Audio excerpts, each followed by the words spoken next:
Welcome to The Point with Ana Kasparian. We have an all-star panel today that I'm really excited about. Cara Santa Maria is going to join us, Alonso Duralde, Dave Rubin, some of my favorite people in media. So we are going to have great conversations. And what the hell are we going to talk about? Well, you know what happens on The Point. Big things poppin', little things stoppin'. And our long conversation is going to be about outing politicians. Does it make sense for a journalist to out a politician if he or she is voting against gay rights? I think that's a really provocative question. We're also going to talk about the NSA and how the Obama administration might do something to roll back some of the privacy violations that they've been accused of by Edward Snowden.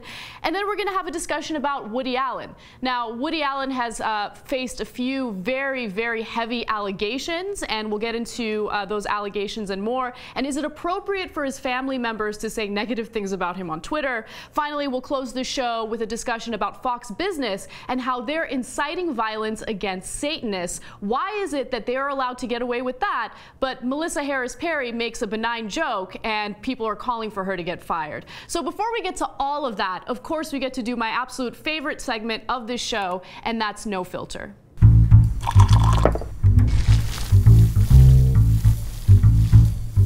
You guys know I love to rant about injustices, and a recent injustice involved the beating death of a homeless schizophrenic man by the name of Kelly Thomas. Now, this beating death happened 2 years ago. However, the two police officers that were involved in this case, Manuel Ramos and Jay Cicinelli, were dealing with very harsh charges for their involvement in the death. Now, both of them had charges including involuntary manslaughter, second-degree murder, that was Manuel Ramos, and Jay Cicinelli faced an excessive force charge and also involuntary manslaughter. Now, for those of you who have seen the video of the beating, it's absolutely clear that the 6 police officers that were involved in that situation had already subdued Kelly Thomas. However, they continued beating him. In fact, Cicinelli tased him in the head twice.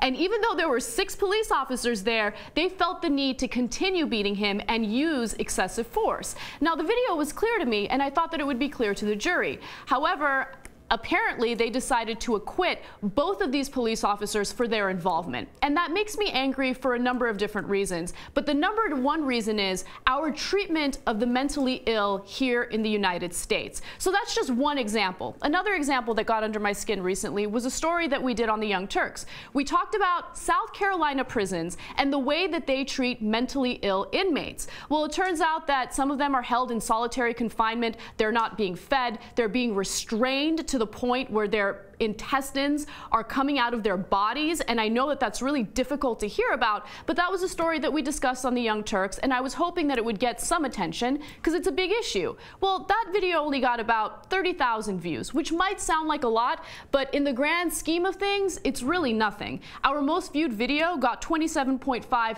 million hits, and it's about a woman who orgasms 300 times a day. Now, look, we cover a ton of different stories, but I would hope that every once in a while we cover a story that gets enough attention that it leads to some kind of change. But the reality is we do nothing about mental health care in the United States. In fact, I am experiencing a regression when it comes to that issue. Just to give you a quick example, we have cut a significant amount of funding for mental health care.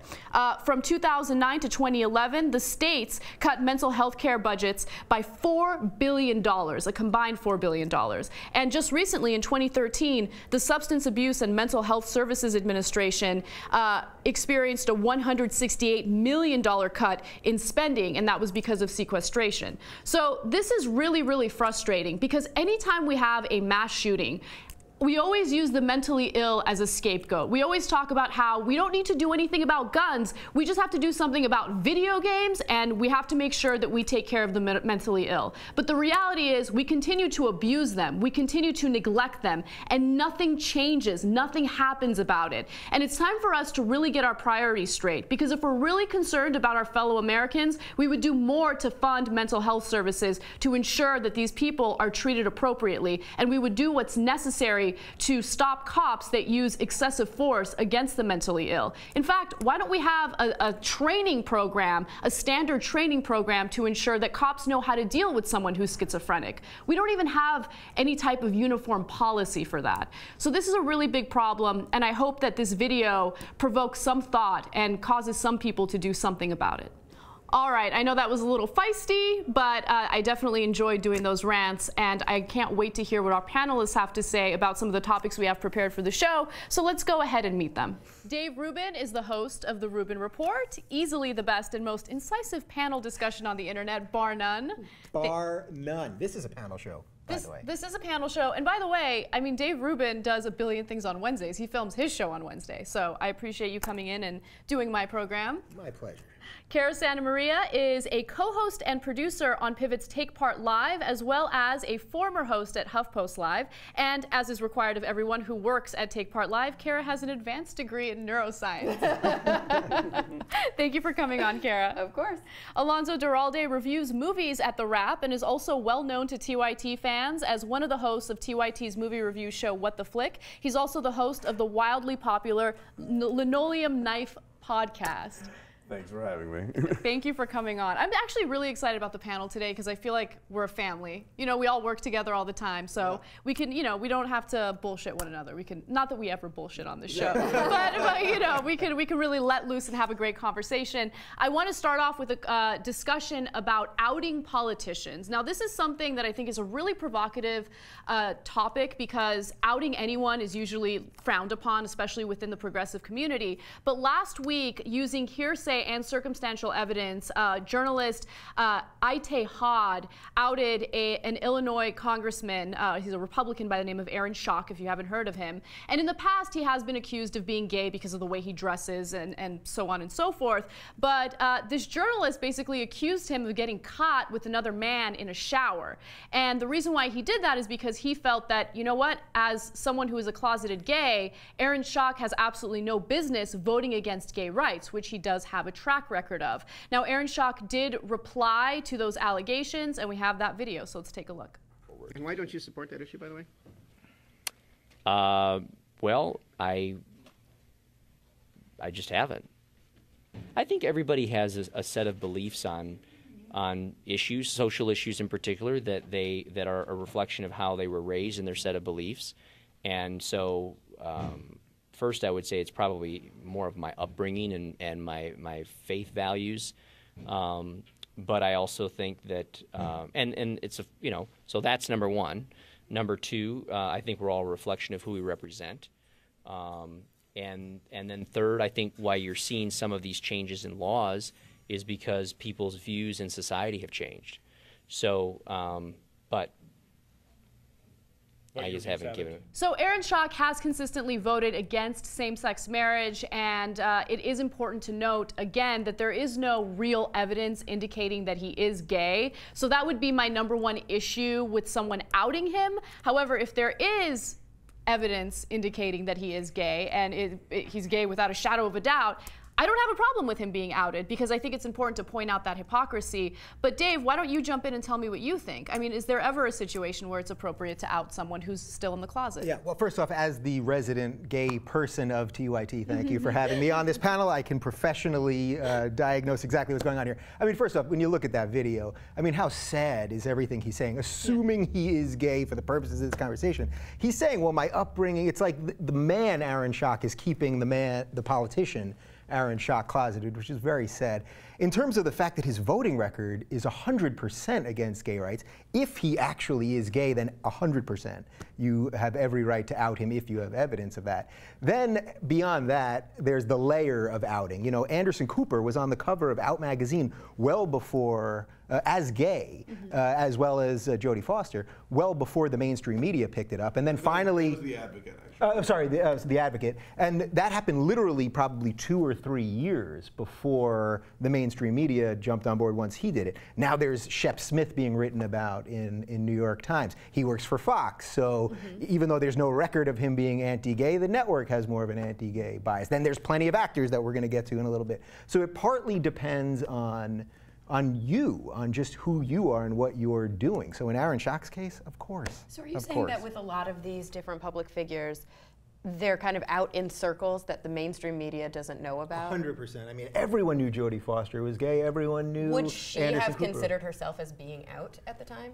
Well, that's why it's so tricky, because as a public figure, do you have to announce it? If you live your life 100% as who you are and that whole thing, and you never deny it, right? And never look, Robin Roberts. I've known it for years. It's not like I'm in some secret club that I get emails. It is a secret club, but we don't. You know what I mean? Like, you know, that's the thing. Like, I knew it, but like, there's no reason to out Robin Roberts. She did it on her own time, and I think that's why it was received so well. She wasn't on air every day attacking gay people. Well, so there's a difference. I think that's an important point. You know, I have obviously a lot of friends in the LGBT community, and I think that one of the things that we talk about a lot, and one thing that really has always resonated with me, is that you don't have to tell anybody you don't want to tell, and it's a very personal choice, and who you want to be out to is totally up to you. The problem is when you're not just a public figure. I'm not talking about actors. I'm not talking about people in the public eye. But when you're a politician who consistently votes against the interests of people in your community, and I mean, we saw in that video, Aaron Schock was saying, you know, like, oh, I'm reflective of my constituency, or however he worded it. It was so freaking gross. But I think the real issue here is, I mean, when you have a 0 rating from the Human Rights Foundation, there is hypocrisy there. And I don't think it's so much about outing him. I think it's about outing him as a hypocrite, not outing him as being gay. First of all, I thought I was the resident gay of TYT, so I'm very upset about this. Second of all, I remember when the outing became a phrase back in the early 90s, when you had Out Week magazine in New York, and we were in the throes of the AIDS crisis, and you had people like Malcolm Forbes and Roy Cohn. I mean, like, sort of your classic old school closet cases who were actively making things shitty for gay people. I think that there's an important distinction, absolutely, and we're not talking about, oh, this is, a scared 11-year-old in a small town in Alabama who we're, going to go announce in his, over the loudspeaker that he's gay. No, this guy has a position of power, a position of power that he is using to screw over his own community, whether he thinks he's in that community or not. Because pretty much, if you're a gay person in America today, whether you're closeted, whether you're out, if you go to a gay bar, if you travel to a B&B with your partner, if you exist in the day-to-day world without the terror of being thrown into jail for who you are, you're doing that on the backs of all the LGBT people who came before you, who changed the laws, who changed society, who made it different. If you want to keep your private life private and it doesn't affect the rest of what you do for a living, for example, we're talking about actors. David Hyde Pierce for years was not openly gay, but he wasn't also, he didn't show up at the Tonys with, arm candy. Like, he would show up with his boyfriend, nobody cared, nobody talked about it. If you're somebody in a position of power who has votes that affect whether or not queer people are going to have equal rights in this country, and you are hiding that fact and using that power against them, then absolutely, I think outing is unquestionably okay in this case. Let me jump in and play devil's advocate a little bit. I mean, as an elected representative, let's say you are gay and you were elected in a conservative area, right? As a representative, you are supposed to vote in favor of what your constituents want, not what your self-interest is. So what would your response to that argument be, Dave? I'd say life is tough, and you got in the wrong business if that's really the case. If you are, I mean, you could take anything else.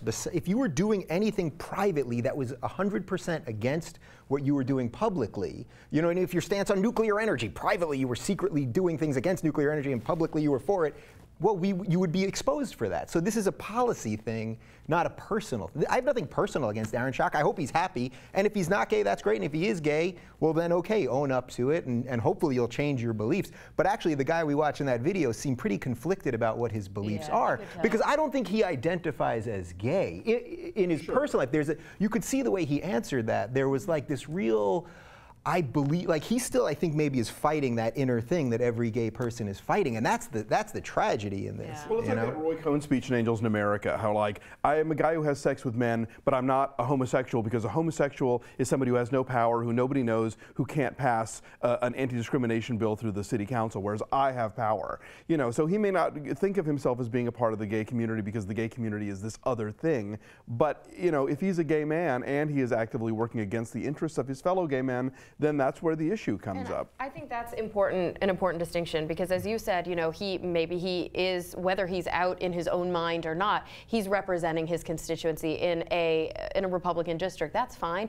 But to assume that in a right-leaning district there are no gay people who need their, you know, their voices heard and their support is insane. So it's still his constituency, even if it's not the majority. And the truth is, politicians in this country historically are supposed to be speaking for the minority to ensure that their rights are guaranteed. And that's something that he's obviously not ever done. And there's an FDR quote or something about how elected officials shouldn't just be reflecting what their voters want. The voters are putting him in there because of their wisdom and their knowledge and their experience. Absolutely. I think that's a great point. I mean, as an elected official, you should be in charge of protecting people's rights. And I see this as a civil rights issue. I mean, and another thing, I know this is a little bit of a side note, but whenever we talk about gay rights and gay marriage, I hate the argument that states' rights should be taken into consideration. I completely disagree with that. I think that this is a civil rights issue, and the federal government should get involved and say, you know what, we're not going to treat the gay community like they're second-class citizens. We are going to legalize same-sex marriage and allow them to have the same rights as heterosexual couples. But of course, that would take a very strong administration to actually carry that out. Yeah. You know, I don't want to totally gloss over the celebrity part of this, because in a weird way, like, there are plenty of celebrities that we all know. I don't have to say their names right this moment, that we all know that one of them was very featured at the Golden Globes this week, for example. Maybe one of them was in Greece, whatever. I don't know who you're talking about. Yeah, no idea, no idea, right? At all. Go to your local masseuse, you'll find out. But the thing is, should Alonso and I be paving the road for these people at this point? People who are far more powerful, who have far more influence, and more money and everything else. Should we be paving the road for these people? And if I was to say one of their names, the guy at the Golden Globes who has a great show on Netflix, if I was to say his name, he seems like a perfectly nice guy, right? Everyone says he's gay. I almost went a little too far with that, but everyone knows everyone says it. If you don't believe anything's wrong with being gay, then it shouldn't be a big deal. But the second he comes out, and he eventually will, and he'll say, well, I was out the whole time, and no one asked, then everyone will treat you like a king, and it's a little bit on the backs, to what you were saying before, of all the people who were brave. Because if you're a 16-year-old kid, whether it's in New York or in Arkansas, you are brave if you come out. Yeah. So I think there's a little disingenuousness when it comes to that. You know, I'm obviously not in the community, but I am an ally, and so obviously I don't have the insights that you have, but I wonder if there is a threshold where once you go past that threshold and you have a certain amount of fame, a certain amount of power, making statements like that become political moves. They become calculated moves. And so in order to kind of hold on to this traditional view of, like, my private life is my private life and it's nobody else's business, I kind of don't blame somebody who has no political power. The problem is, just in being famous, saying things, it is newsworthy, and that's a dangerous position to be in, even if you didn't really ask for it. But there's also, I think, there are different ways to answer that question, and as with so many things involving, you know, LGBT rights, I think as we see an older generation go away, a younger generation is doing it in a much more interesting way. You have Joseph Gordon-Levitt basically refusing to answer the question, saying it doesn't matter, and if he was, he wouldn't keep it a secret, and he doesn't care. James Franco, I think, even says, you know, I wish I were, frankly. I mean, I think you get a lot of younger people who either deflect the question or sort of embrace it in a way, whereas in the old days it's like, no, I got to get married, or ooh, yuck, don't say that about me, or, you know, there was some sort of negative connotation, whereas now it's kind of like, you know what, I'm not, but who cares if I were, you know? That's true. And young people just don't live in this, like, heteronormative dichotomy anymore, so they're very comfortable saying, like, I am whatever I am when I decide to be it, and this idea of am I gay or am I straight, like, it's not, there aren't just two choices anymore. Yeah, and can I just give a quick political example of that? Cory Booker, who people ask him all the time, he's never been married, he's very pro-gay, and I have no idea whether he's gay or not. I don't care either way, because his public stance on issues matches with someone that cares about equality. Absolutely. So the need to out him would be ridiculous. Yeah. Now, at some point, though, because he never answers the question, there still is like a little implicit, is there something wrong with it? Now, I know he's trying to be lofty and say, well, it shouldn't matter, so I'm not going to answer the question. I don't know that we've quite gotten there yet, but basically with him, I think it's a good set of problems. Yeah, because even if something's not wrong with it in his mind, he understands that the public perception says there's something wrong with it, and he has to keep those things separate for now. And I would love it if, you know, Aaron Schock, if eventually he does come out, he could follow in the footsteps of Ken Millman, who went from, you know, backing up some of the most homophobic presidential campaigns ever, the two George W. Bush campaigns, and now is a huge huge champion for same-sex marriage rights. Absolutely. And I will say that, you know, having both politicians and celebrities come out and talk about their sexuality is so incredibly important. You know, if they aren't having any type of influence on our domestic policy, then I don't think that it makes sense for a journalist to out them. However, if they do come out on their own, what I have noticed, especially in the last few years, is it normalizes the gay community. And that's something that needs to happen, because in order for acceptance to occur, we need to look at them as equals to us. And I think that we're finally getting there. So that's definitely good news. Yeah. By the way, I've written down a list of gay people here that I'll give you and you later. Alonso surprises me right there. All right, we got to take a quick break, so let's do that. And when we come back, there are some really fascinating updates on the NSA and what the Obama administration could possibly do to roll back some of our privacy violations. Stick around. Welcome back to The Point. We have some updates on the NSA. I love keeping you guys up to date with the story because it's super important. It has to do with your rights, so you should care about it. The New America Foundation has done some research into the metadata that the NSA has been collecting on all of us indiscriminately, and they actually found that it's not really that effective in keeping us safe. Let's take a look. A new analysis of 225 individuals linked to al-Qaeda and charged with terrorism since September 11th says NSA bulk surveillance programs, quote, had no discernible impact on preventing acts of terrorism. And a review of intelligence gathering ordered by the president said the metadata collection was not essential. Now, these studies show that traditional intelligence gathering, things like informants and tips, really do yield the best information. But Wolf, White House officials will argue, but the metadata gathering, where you have these, for instance, you can see where a call began, where it ended, you can identify phone numbers. They say that helps connect the dots. And we'll be hearing from President Obama. He'll have the final word on this. He'll be laying out his vision for changes to NSA practices on Friday. That will be at a speech at the Department of Justice here in Washington. I love that CNN video because it's so symbolic of how they cover every news story. Like, New America Foundation says, hey, you know what? This bulk data doesn't really help keep us safe. But the Obama administration says it does. I don't know. You decide. I mean, it's so frustrating. Do some damn analysis. We want to know what the truth is. Anyway, I do love that the New America Foundation did release this information because it absolutely makes sense. I mean, we just had Dianne Feinstein, Senator Dianne Feinstein, talk to CNN recently and say, you know what, we're actually less safe today than we were 2 years ago. Really? Then why are you collecting all this information on us? I always make that argument because it's absolutely ridiculous. Indiscriminately collecting information on innocent Americans is not going to keep us safe. It's just going to violate our rights and our civil liberties. Cara, I want to bring you in. At what point does this become indefensible?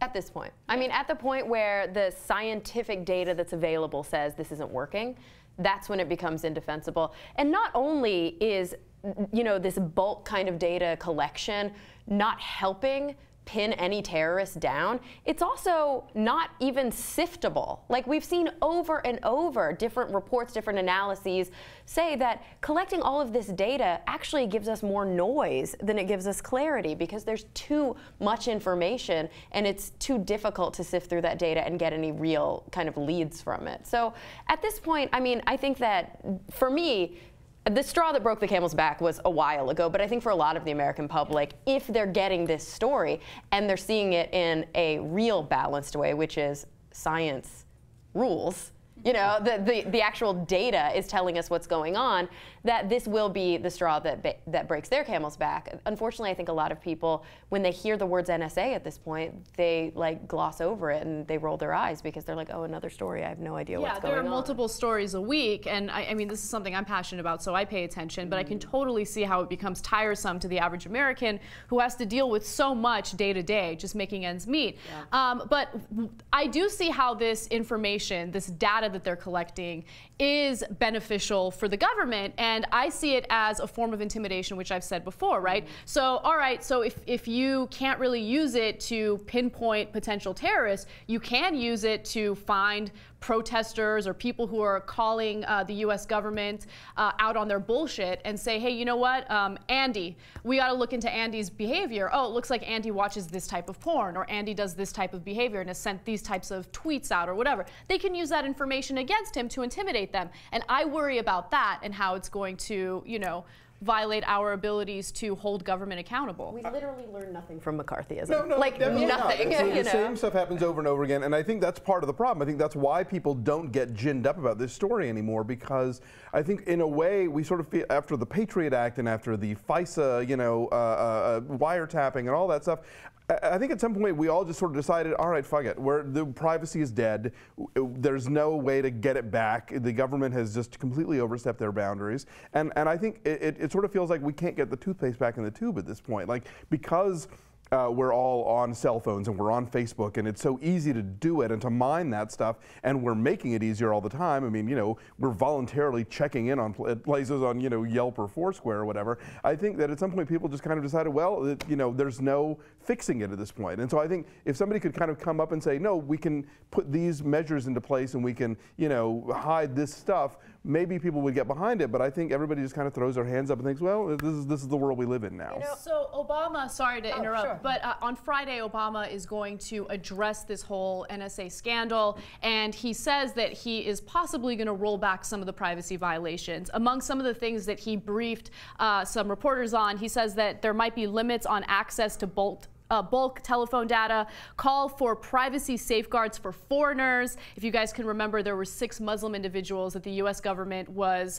targeting because they considered them radicalizers, even though they weren't involved in any terrorist plots, and they were keeping track of the type of porn that they were watching just to discredit them. So that was problematic. And also, he would propose the creation of a public advocate to represent privacy concerns at a secret intelligence court. Now, Cara, do you feel that this goes far enough? No, I think that what Obama's doing is what Obama's always done, that always gets him in hot water, which is try to please as many people as possible, and in doing so, not actually please anybody, because nobody's going to think that he's gone far enough. His security advisors are saying it's going to be detrimental if you have a public advocate in these courts, and we should only have one when we're asking for one, which is crazy.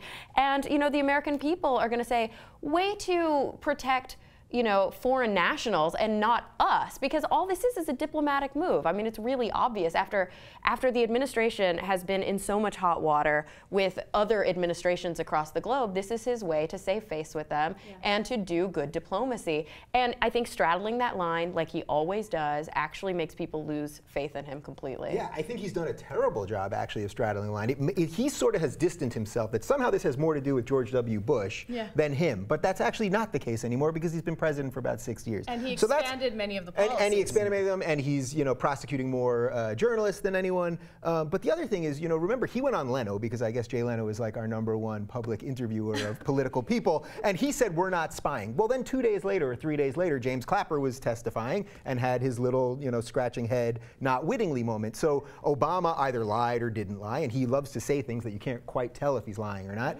And then Clapper flat out lied under oath, but he's still got a job. So we don't. The thing has become so big, the machine, that we don't hold anyone to account because we don't even know where to start. And we also can't trust anybody. Yeah. We can't trust anybody, and to have this kind of plausible deniability, I think, is actually worse, because if our own president doesn't understand the security lengths that we're going to, that's even scarier. Because they could be spying on him. Yeah, than having our president perjure himself. Yeah, it drives me crazy. And again, all of this coming from a former constitutional law professor. So it's definitely discouraging news, but we will see what Obama has to say about these privacy violations on Friday. We'll keep you guys posted on that. Now, let's move on to something absolutely, completely different. The Golden Globes just recently happened, and they celebrated the career of Woody Allen. But there was one person who wasn't amused by the tribute. It's his estranged son, Ronan Farrow. Take a look at what he had to say. Woody Allen received quite the tribute during Sunday night's Golden Globe Awards as the recipient of the Cecil B. DeMille Award. But there's one person who really didn't think the filmmaker deserved it. That would be none other than Woody's estranged son, Ronan Farrow. Ronan hopped on Twitter shortly after the tribute, writing, "Missed the Woody Allen tribute. Did they put the part where a woman publicly confirmed he molested her at age 7 before or after Annie Hall?"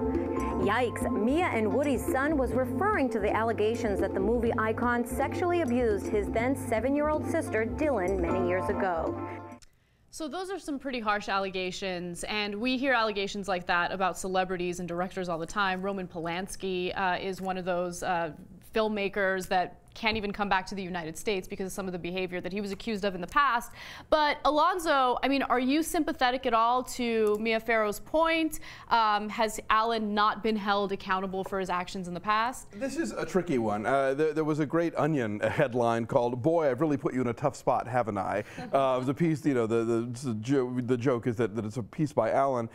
Because, you know, either you believe what Mia Farrow says and it's horrifying, or if you don't believe her, then, you know, you're letting a potential predator sort of go free. You have a guy who is indeed a talented filmmaker, but then you have to sort of figure out where you draw the line of, you know, where does the artist get in the way of the art? There's the fact that he's never been convicted of anything, despite the fact that these charges were brought up in court, that Mia Farrow was accused of coaching Dylan at the time to say that Woody molested her, that then, of course, Woody married Mia's adopted daughter and is still married to her, and that, you know, got involved with her when she was, you know, like 18 or 19 years old after having been a father figure in her life.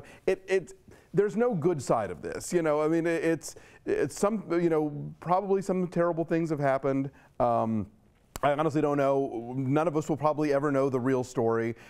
It just all sort of stinks on its face from both sides, I have to say. So Dylan has come out publicly and said, you know, he did molest me when I was 7 years old.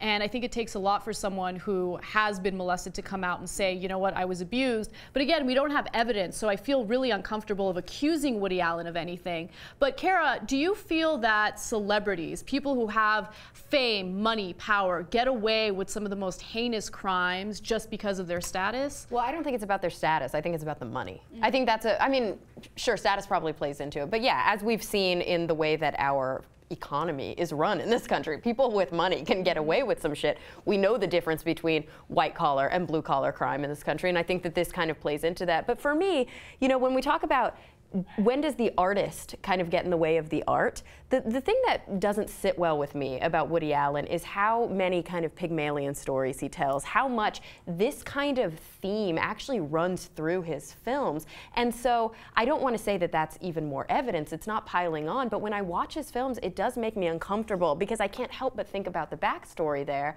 And it's like, I don't know if he's flaunting it, but he's definitely not trying to hide it.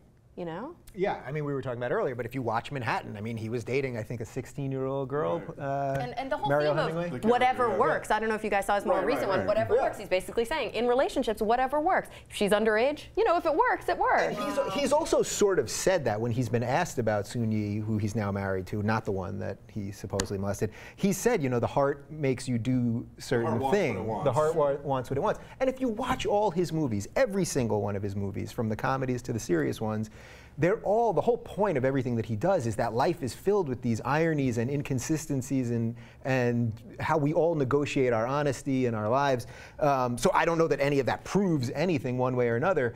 But so in this case, I don't think you can separate the art from the man because the art is so close to what we know of the man, you know? It's not a baseball player, let's say. It's not, you know, then you could separate it. Well, I had the same issue with, and of course now his name is just flown out of my head, the guy who directed Powder and Jeepers Creepers, Victor Salva, who is a convicted child molester, and after getting out of jail, continued to make films, and has made films with very kind of flagrantly, weirdly teen eroticizing moments, and you're just, it's unsettling. And it's, yeah, the same thing when there's a Woody Allen movie that's about an older man and a younger woman, you can't not drag that stuff into it. But I think also we run the risk of, you know, digging into the private life of every artist ever, you know, musician, writer, painter, poet, you know, there's going to be something that we find that we don't like. You know, Charles Dickens had a young mistress.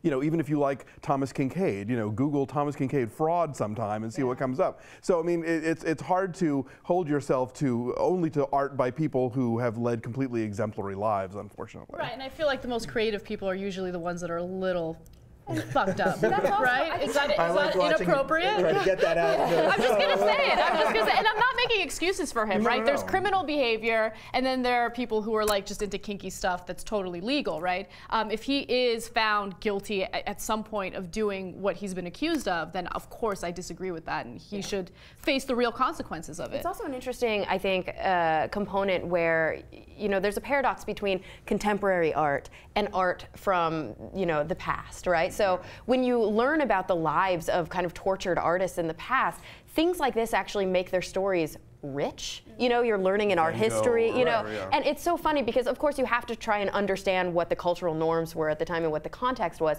So I think part of the ick factor here, obviously, aside from the fact that it's a legitimate ick factor, is that we are contemporaries with Woody Allen and we're seeing this manifest itself right now. It would be interesting to see what society's take is on this 100 years from now. Right, and also I think we do have to factor in what a good director he is. I mean, the thing that's beautiful about all his movies is they give you something at the end. So even Whatever Works, which isn't thought of as one of his best movies, but they give you something at the end. Whatever, you know, the whole point is whatever little pleasure or happiness you can pilfer out of this life, you got to get it. So I think what he's doing there by being such a good director, if he was, let's say, just some crappy B-list movie director, of course, well, first off, no one would be talking about it, but maybe he would be in jail, and that would be a money thing, not a star thing necessarily.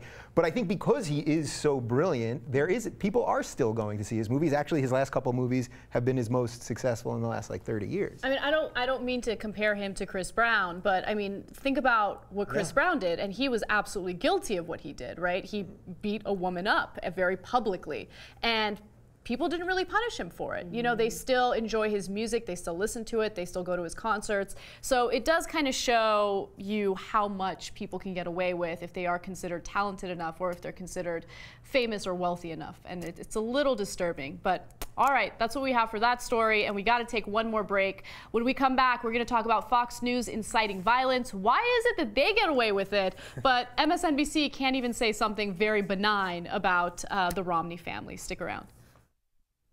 Hey guys, welcome back to The Point. Our final segment is about Fox News talking about Satanists. So you guys know that Fox News has a track record against anyone who isn't Christian. So recently they were talking about the Satanic Temple in New York City and how they're attempting to erect some sort of satanic monument in Oklahoma City. And they're doing so because Oklahoma City has a statue of the 10 Commandments on public land. So they're trying to make a point about how, well, if you're going to be inclusive of one religion, you should definitely consider other religions, because we're supposed to live in a society that doesn't have politicians endorsing one religion or another. Well, Fox was discussing this, and they had this one commentator on who said something pretty terrible. Take a look. Well, you're making a moral equivalence between, say, Christianity, which promotes things good for the most part, and all other religions, and Satanism, which promotes evil. Not a good role model. And so they should be able to put the statue up, and then they should be shot right next to it, and then we take it down. They should be shot right next to it.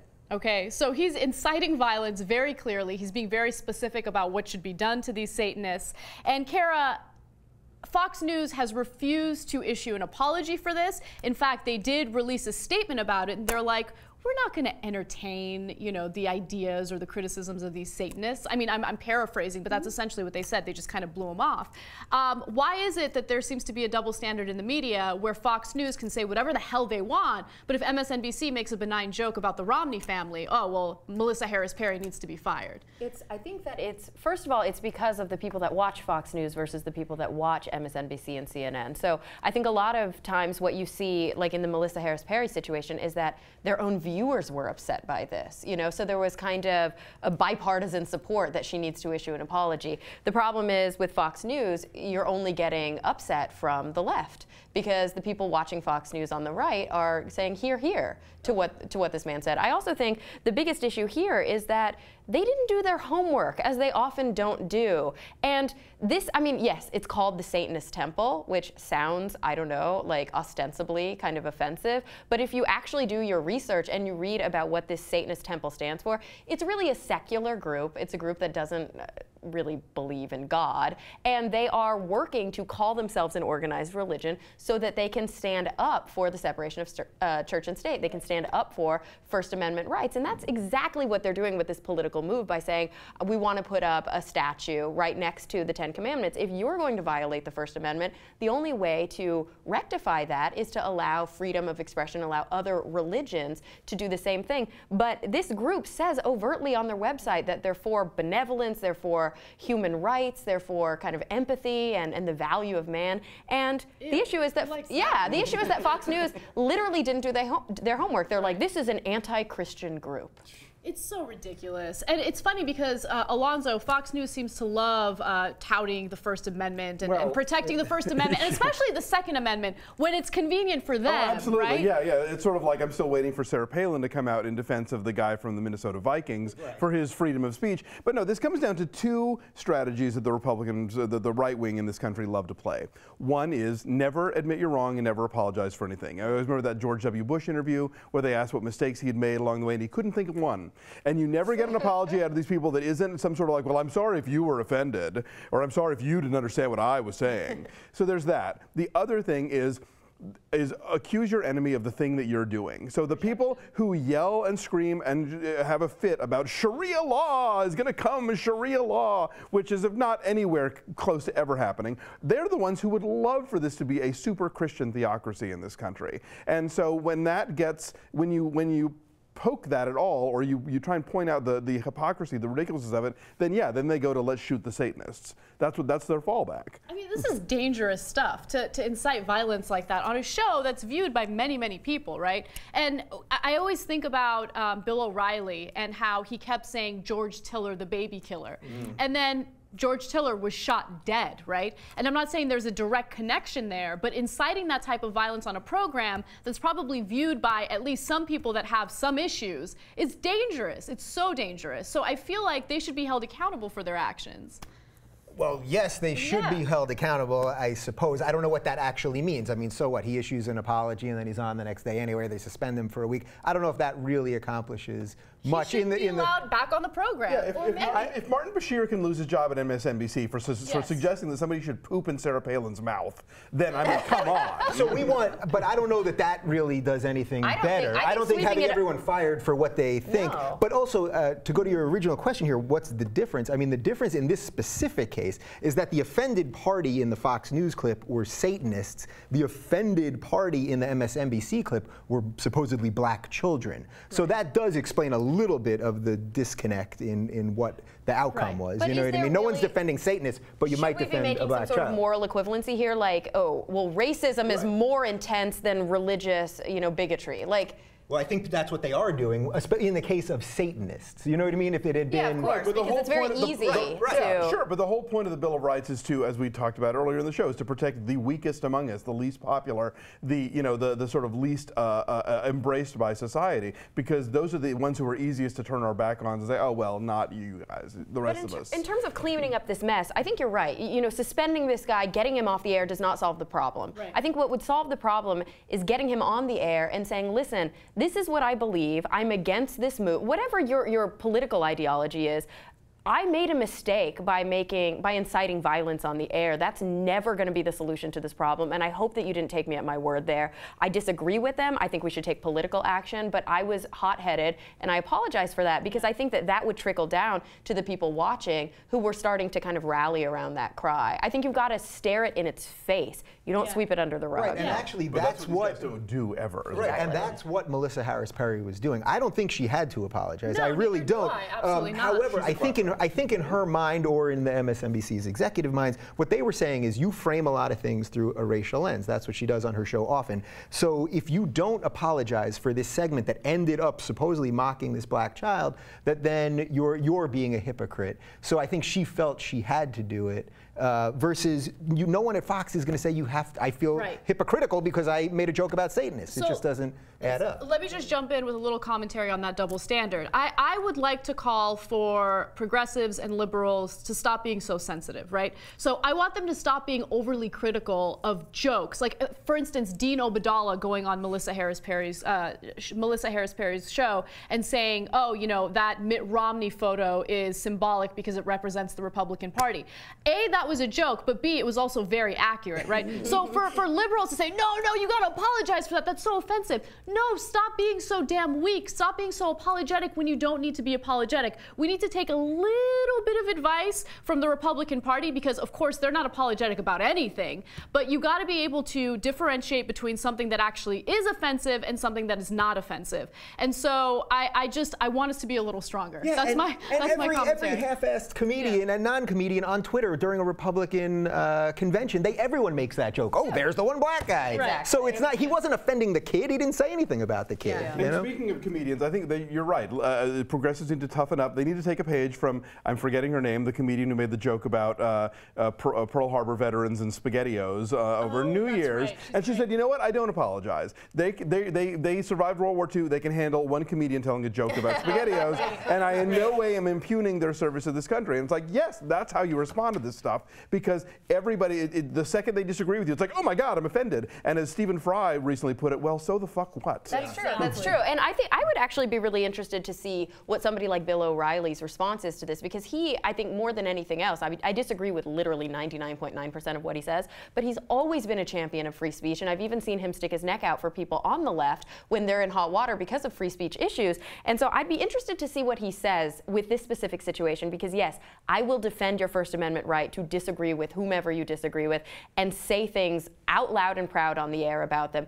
But there are always limits even to free speech. You cannot yell fire in a crowded movie theater. And I think that saying we should kill a certain group of people, that would be hilarious, is not a joke. It's kind of a directive. And I think that we've got to be cautious about that. It's also just weak. It's just weak. Come up with something a little more clever. Can I just take a moment to give us as online people some props? Because we aren't stuck in this world where everything has to be apologized for constantly, and that's why we can speak freely and don't have people barking things in our ears and all that. I feel like we say offensive things 99% of the time. And it's not offensive because we're trying to be provocative or anything like that. It's because that's what we genuinely feel, that's what we think, that's how we analyze the news, and we can be honest with our audience without worrying about people censoring us. So that's definitely a good feeling. All right, this was a great show. I knew it would be because our panelists are awesome. Dave Rubin, at this point, everyone should know where they can watch your show, but for those who don't, direct to camera. I'm Dave Rubin, host of The Rubin Report, youtube.com/Rubin Report, and I will post my secret list of gay celebrities on there if you click the subscribe button. Awesome. Cara Santa Maria. So I'm currently co-hosting and producing TakePart Live, which is on Pivot TV. You could look it up and find Pivot. It's a great network. And you can also see all the other stuff I do on the web and everywhere else by going to carasantamaria.com. Alonso, do your thing. I'm a host of What the Flick right here at the TYT Network. You can read my reviews at therap.com and check out my podcast and links to other stuff at linoleum-knife.com. All right, and I'm Ana Kasparian, obviously the host of this show, but I co-host The Young Turks. You guys can check that out at theyoungturks.com or tytnetwork.com from 6 to 8 p.m. Eastern Time. And for those of you who haven't subscribed to us yet, please subscribe to the show. We're obviously independent. We get to say whatever the hell we want, and we're honest with our audience. So subscribe and leave some comments because we want to see what you guys have to say about us, and we like improving the show based on your constructive criticism. With that said, have an awesome night, and we'll see you guys next week.